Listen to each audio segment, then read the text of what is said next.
Hello, thank you for listening to A Glimpse of the Kingdom. I am David Pendergrass. Recently, there have been a couple big names. Joshua Harris, who wrote the book I Kissed Dating Goodbye back, I don't know, was that the 90s? And I always thought that was a dumb thesis, quite frankly. I think Christian dating is a very healthy thing when done well. If you want to do dating and you're a Christian, read the book Boundaries and Dating. Boundaries and Dating by Cloud and Townsend are one of them, but Boundaries and Dating. And anyway, I think always thought that was a silly idea. But nevertheless, apparently he's left his Christianity, left the faith. Another guy from a church called Hillsong, Australian. And most people don't know Hillsong's sermons that much, but they sure know Hillsong's music, because if you don't know this already, in church life, Hillsong is one of the go-to musical groups, praise bands that writes tunes, and it goes all over the world. So this is, I would dare say Hillsong is by far the most influential Christian praise band, worship band group in the world. I sure think so. Well, a guy, I don't know that much about him. I know some of their songs. I don't know the individual people in it. I just can recognize some voices here and there on the songs on the radio or whatnot. Well, one guy named Marty Sampson, who's a Hillsong worship leader and songwriter. Marty Sampson, he's written or co-written tons of songs, and I mean tons of them. Well, he's leaving the faith or left the faith as well. And Marty wrote some stuff. I'll call Marty. I don't know the guy. He might be a fantastic. I'm serious. So none of what I'm about to say here is against him. He might be a really nice guy, and I like his voice actually. And so I mean his singing voice, and I'm pretty picky myself. So that's kind of cool. And but he posted on Instagram, I saw something not too long ago, and then in response to what I really saw first was a response to this, and I guess I'll start in that order. A guy named lead singer for a Christian hard rock group called Skillet, he wrote a response to people leaving the faith, and I thought it was very good. And he's talking about people who want to leave, and they're big advocates for Jesus. They're very bold and whatever, and then they leave the faith, and then all of a sudden now they're bold for their leaving the faith. It's kind of he said several other things, and he didn't single out anyone in particular, but he was more generic. But his point was that it's gone crazy. What's going on? These people leaving the faith. Well, the original post from Marty says this. This is from, well, he did a post on Instagram, and then he did in a Relevant, which is a different source. He kind of edited it.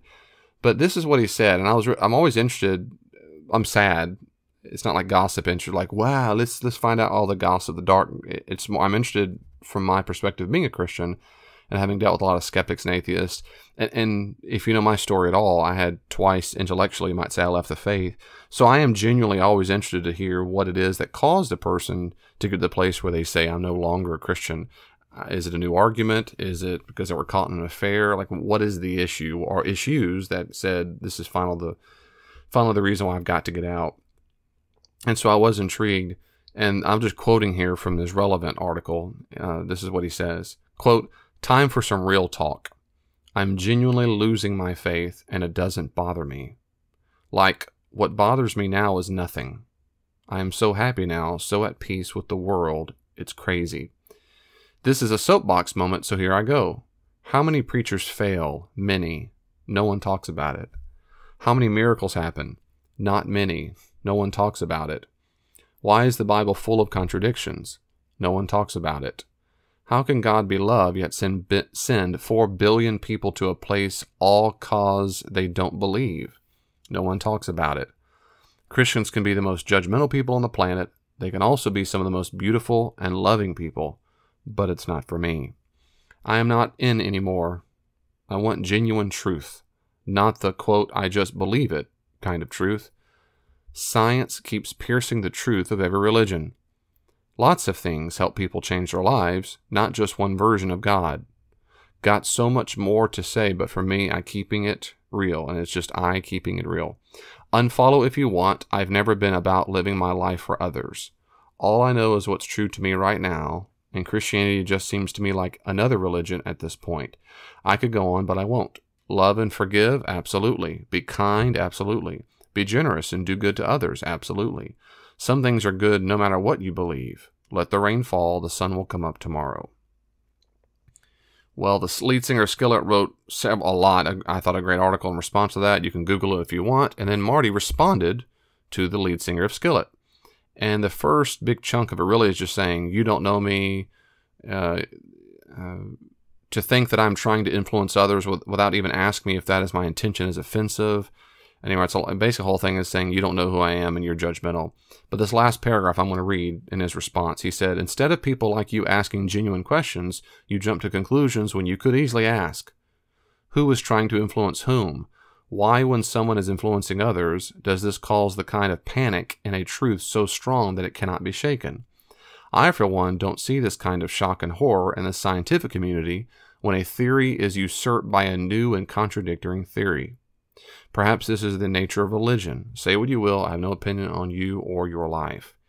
Now, I could spend a long time going through line by line of all this stuff, and I won't. I'll go through kind of quickly, but when I first read that, I was genuinely disappointed because it just makes me sad when people, makes me sad for them and sad when they come to the conclusion, and I mean just genuine sadness, I guess, because I can't imagine the amount of pain he must be in, not to mention all of his friends and relatives and whomever.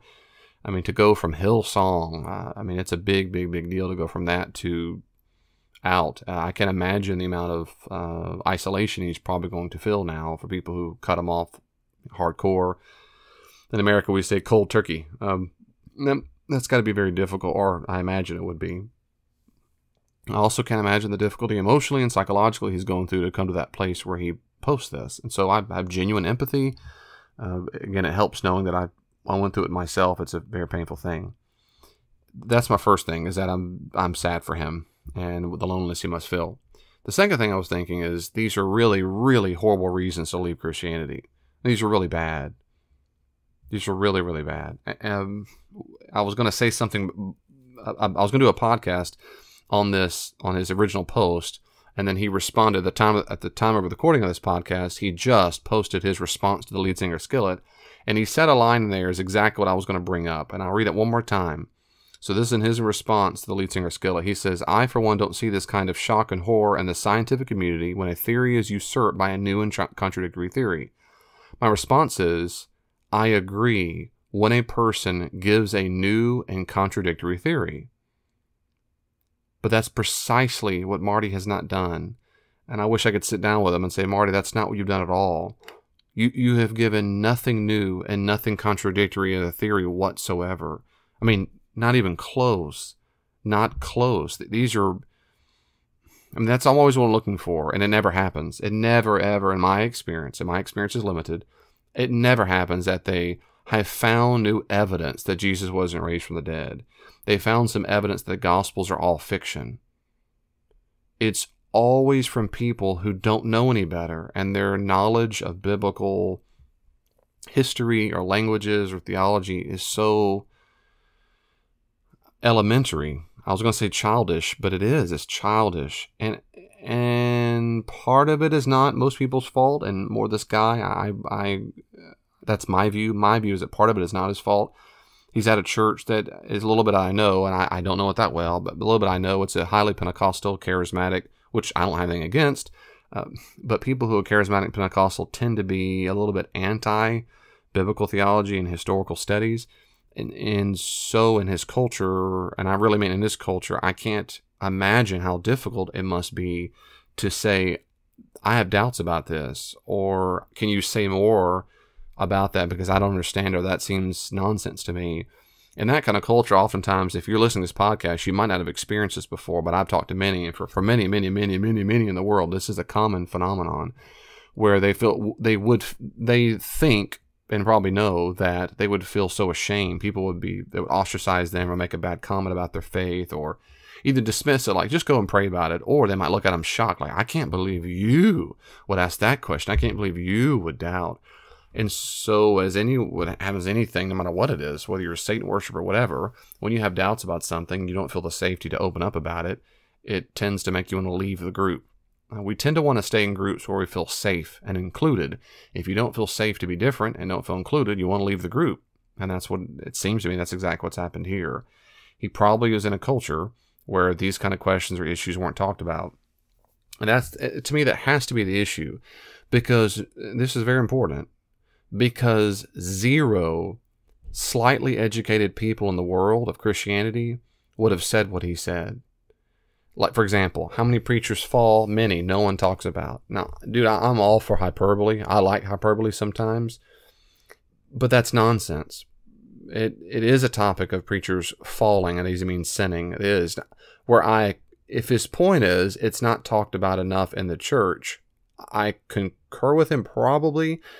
I think there ought to be more by leaders to leaders about it. I'm not sure why from the pulpit we need to talk about preachers falling to the people. I'm not sure what purpose that would serve. But no one talks about it is flat nonsense. It's just nonsense. And that's the first response. Secondly is, what conceivable difference does this make for Christianity? What conceivable tenet of Christianity falls now because preachers sin? I mean, is that a news flash, everybody? I believe me, I know the difficulty for the average preacher and pastor in the world and minister in the world to be perfect all the time. And because they feel perfect all the time and they don't feel the safety and inclusion of their culture, they don't. Most do not. I'm telling you, they don't. They don't feel the safety to be able to say, I struggle with X. Because preachers should never they never should struggle with anything at all. And that's, of course, why they end up being addicted or they leave the group altogether. But it is talked about. There are books about this issue, and there are counselors set up for this issue. There are counselors who specifically focus just on ministers. There are support groups. There's all kinds of stuff. Anyway, so both of these things are detrimental. Well, they're devastating to what he's saying. The first is people do talk about it too. This is completely irrelevant to whether or not Jesus rose from the dead and died for my sins and existed. I mean, it's just completely irrelevant. I don't know. And his next thing is, how many miracles happen? Not many. No one talks about it. It's kind of like a broken record. The first is, that's absolute nonsense. It's nonsense. He might mean not many around me. Okay, that's his situation. Okay. But to say they don't happen many, it's just gibberish. He needs to go read the book by Craig Keener called Miracles. There are millions and millions and millions of documented miracles that happens all over the globe. To say no one talks about it, I don't know what that means. No one talks about miracles not happening maybe in his little club or in his social group, and I don't mean that in a bad way, but his culture, maybe, I don't know. But that just has nothing to do with reality, because miracles do happen. And then secondly, I would say the same thing is, what conceivable difference does that make? If not many, all you need is one. If one miracle happens, that means God exists. He says not many. So what does the frequency of miracles have anything to do with Christianity being true or false? It's a typical atheist argument. I should expect to see miracles left and right every single day. My response is, that's nonsense in Christianity. No, we should not. Miracles, by definition, are rare occurrences where God is the cause of the effect. And that doesn't happen often around the globe if you added it all up. Well, no one talks about it. I just disagree. And secondly, it's irrelevant Christianity. So it's the same two responses to the preachers falling. One is, it does happen a lot. Two, this has nothing to do with Christianity being true or false. Nothing. His third point is, why is the Bible full of contradictions? No one talks about it. There I would say is, let me grant for a second, the Bible is full of contradictions. No one talks about it. It's absolute nonsense. There are so many books and journals and blogs and videos and DVD series. I mean, there's just tons of things about supposed Bible contradictions. I mean, there's so many of them. People like Norman Geisler and others have made a living, probably, from answering all the supposed contradictions. And while I don't have a problem with certain failures in the Bible, like scientific knowledge and so forth, you are often hard-pressed to find genuine contradictions in the Bible. You can't say one gospel says there's one woman at the tomb and one woman says two or three. That's not a contradiction. It'd be a contradiction if someone said there was one and only one woman at the tomb at this time, and the other one said there were two and only two at this time of the thing. That's contradictory. You have to have information that contradicts.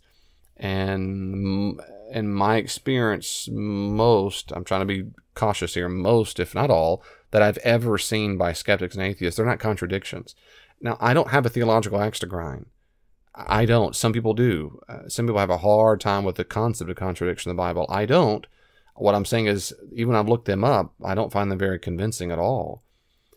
So you'd first have to demonstrate that, and to say no one talks about it, I mean, it's just absolute nonsense. I can't believe it. Maybe in his culture they don't.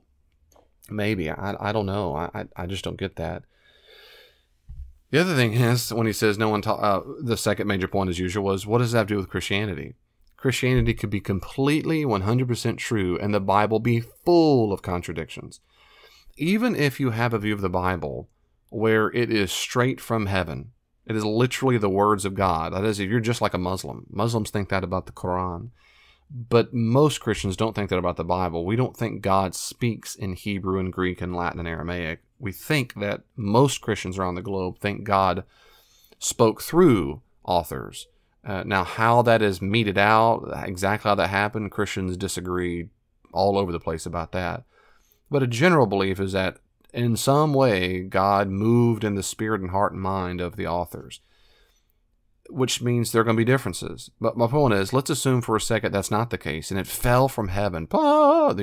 Which Bible is he talking about? I'm assuming he means the Protestant Bible, because frankly, he probably didn't know the difference. He probably doesn't realize there are all kinds.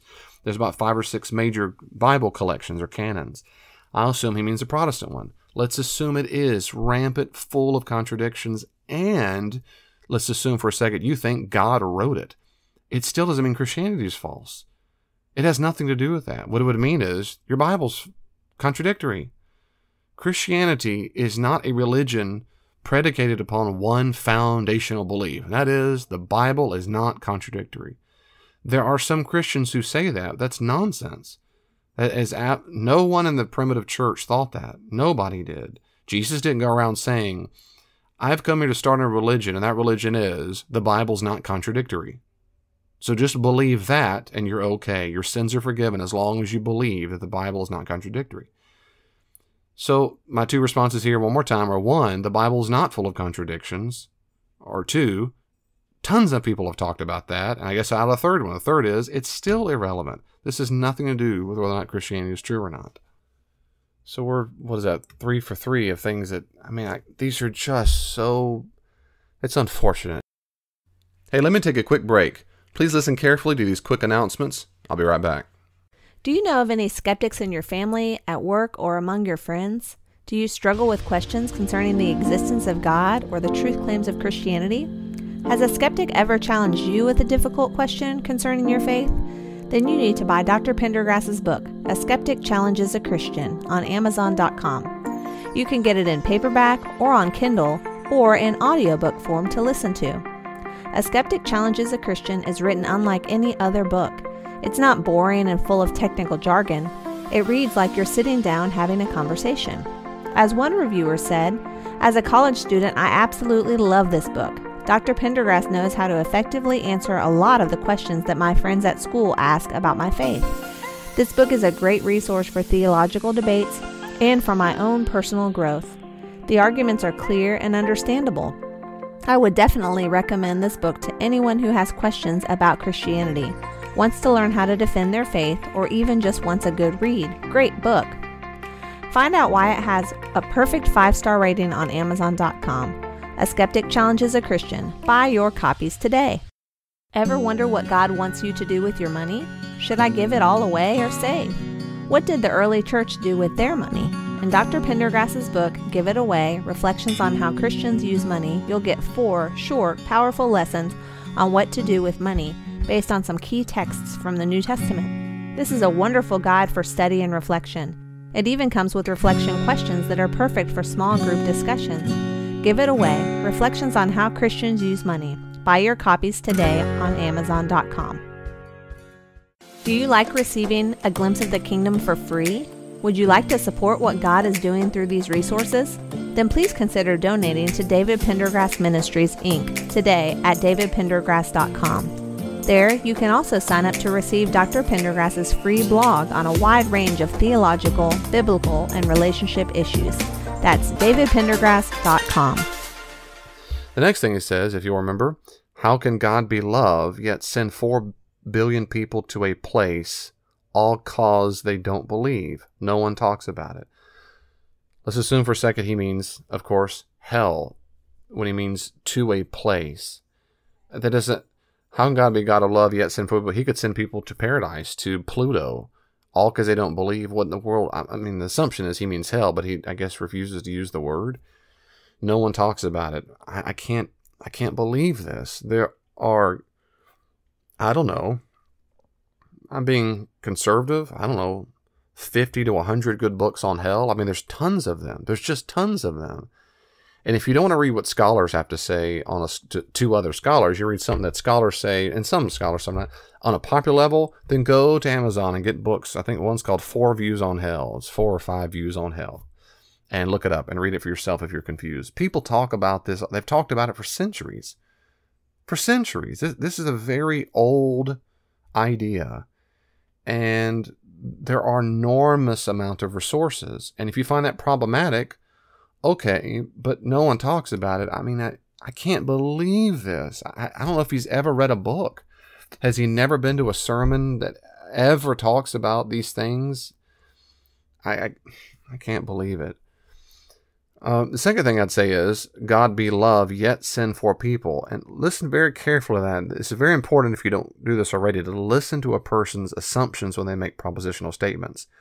How can a God be love, yet send 4 billion people to a place? What's the assumption? That if God sends someone to hell, he can't be love. Let's say it a little more propositionally. If God is love, he will not punish anybody. Think about that for a second. Is it true? Is the proposition true? If a person is love, they do not punish. I mean, that's absolutely false gibberish. That's Gallimacius. Everybody for a moment's reflection knows how nonsense that is. And I've said this a billion times on my podcast, but he hasn't listened to my podcast or read books on this, but every parent knows that. I'm extremely loving to my child when I punish them for something they did that was terrible, wrong, or put themselves or someone else in danger. It's a very loving act. It is just logical nonsense to think that God can't be love and punish people. The other thing I would say is, if he doesn't like the idea of what's called exclusivism, that a person must have cognizant awareness of the death and resurrection of Jesus and confess of their sins before they go to the world to come, fine. There are other Christian views, like inclusivism. And I've got podcasts. Go listen to my podcast if you want on that. What about those who have never heard the gospel? There are all kinds of biblical and Christian responses to this. There are. So I am one that does not believe that God sends 4 billion people to hell. I think it's going to be fewer than that. And I think we have good biblical and theological reasons for thinking that. Now, maybe I'm wrong, but that's one of a few major biblical and Christian views. Because why? People do, in fact, talk about it and think about it and write books and stuff on it.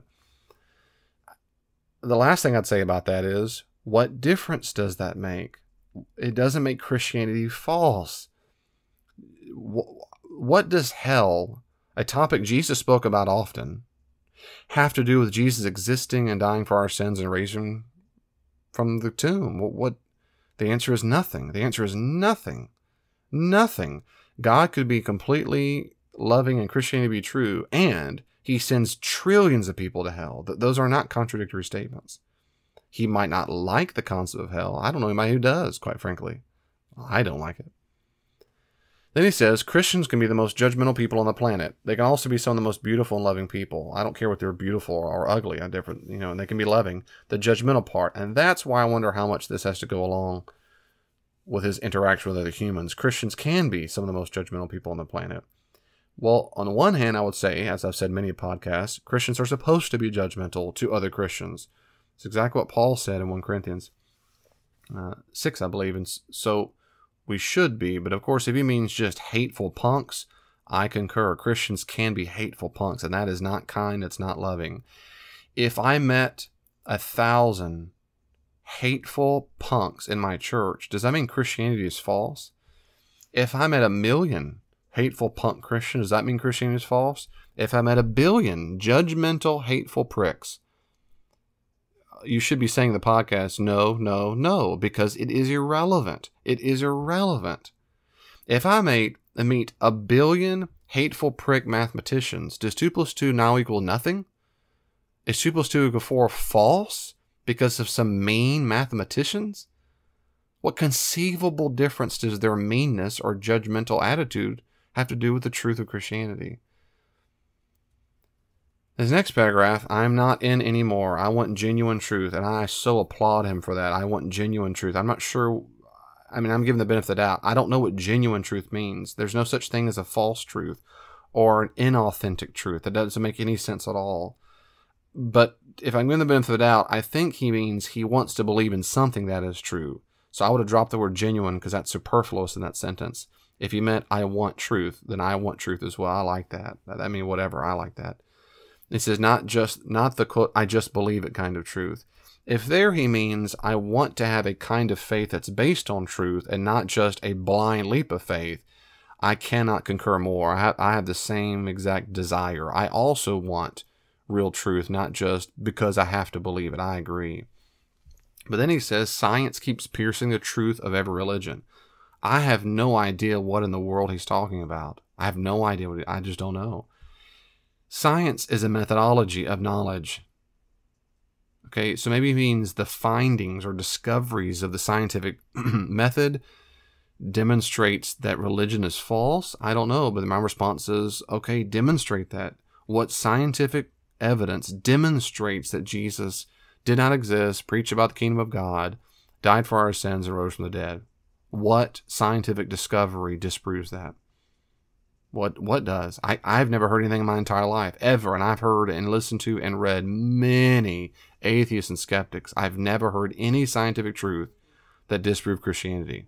Zero. So I don't know. He must know of something I've never heard of. Or, in his worldview or his culture, religion equaled all kinds of things, like evolution is of the devil, and the earth is 6,000 years old, and things like that. Then maybe it chipped away at some of his beliefs.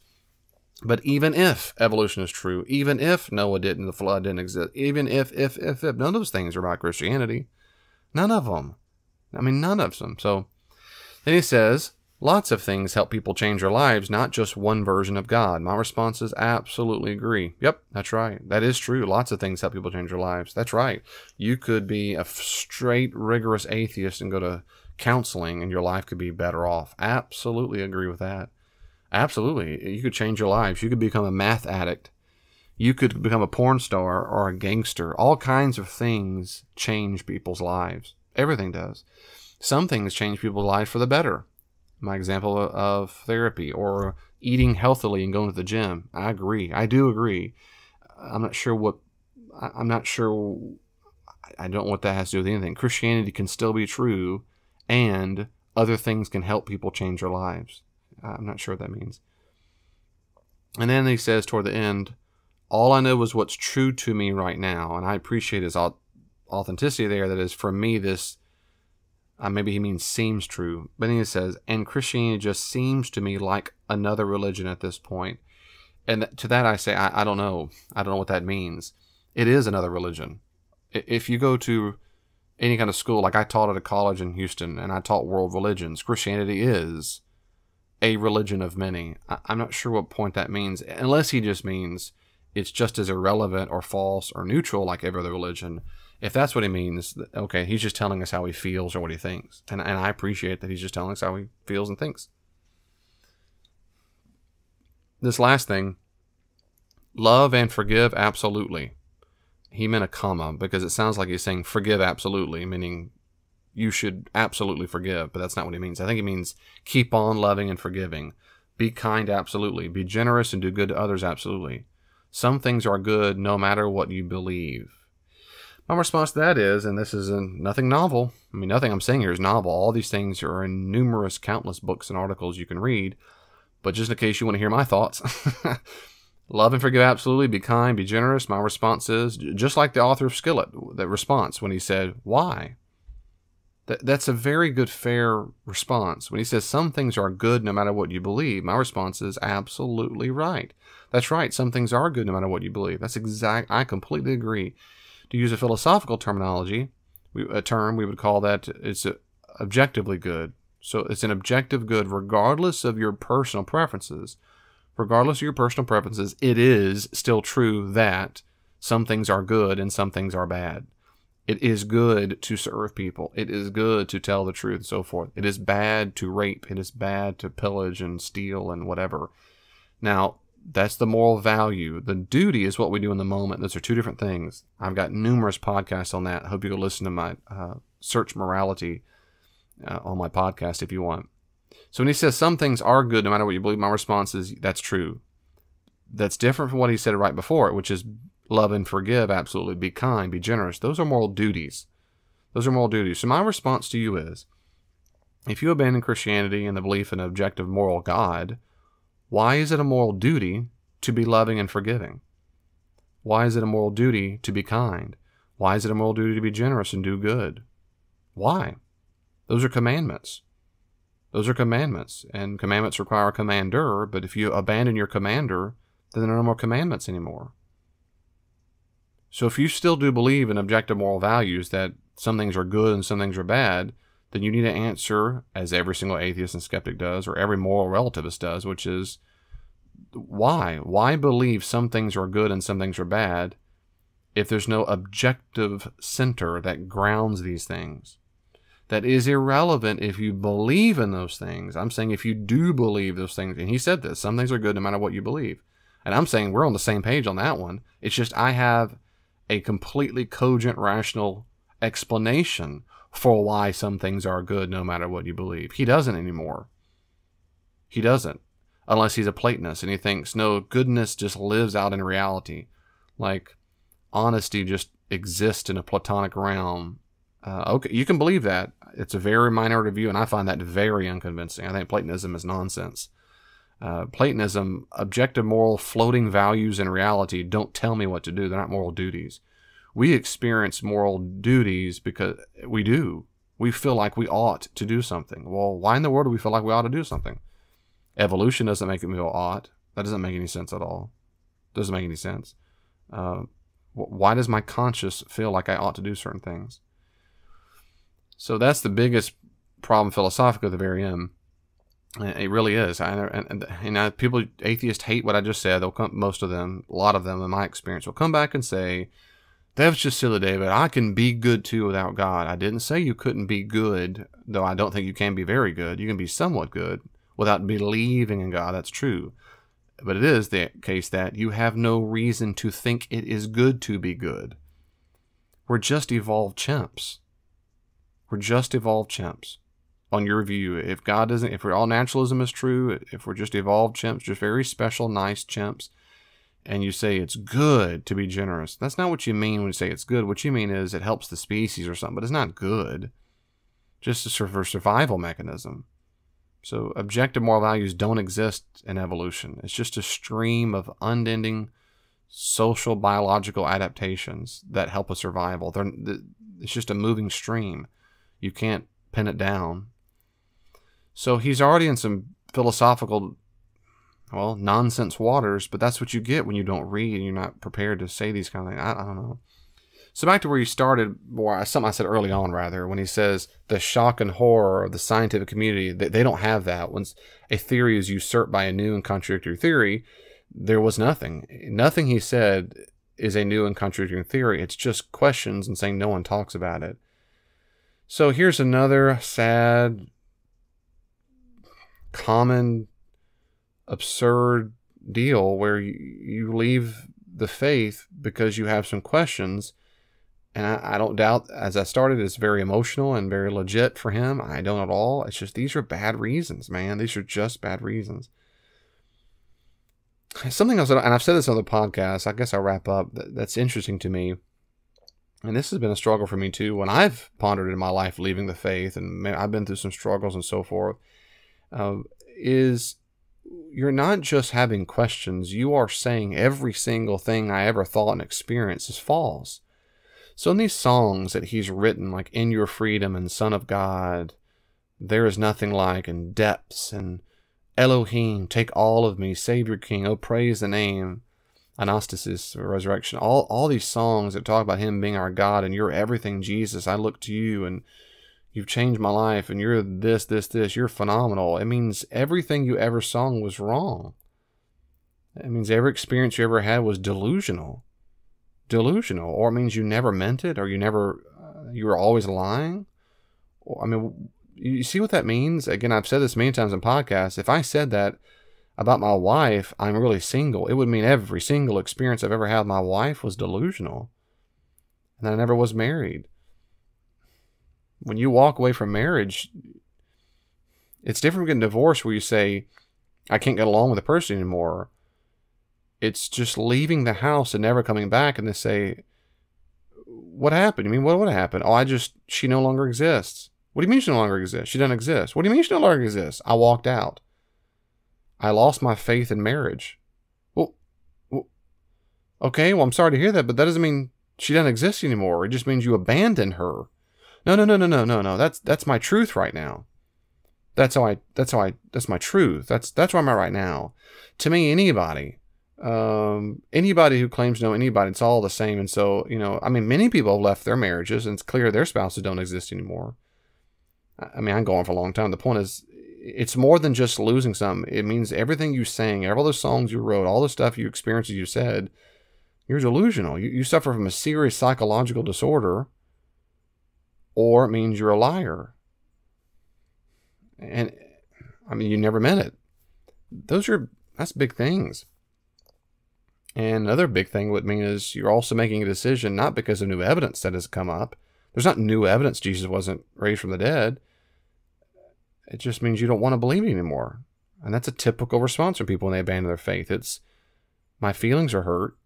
I'm sad, so I leave the faith. As I've said a billion times, the proper response to to loss is grief, not quitting Christianity. That's the proper response. So I want to encourage you, if you're listening to this and this resonates to you at all and you have these questions, I really mean this. Please don't give up. Please read books, read articles, do something. Come back.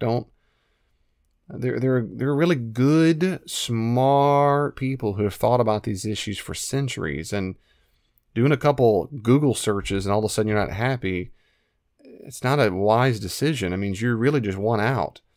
And if you really want out real fast, no matter what, you got some profound emotional issues going on. And that's why I'm encouraging you, just hold on and do some reading.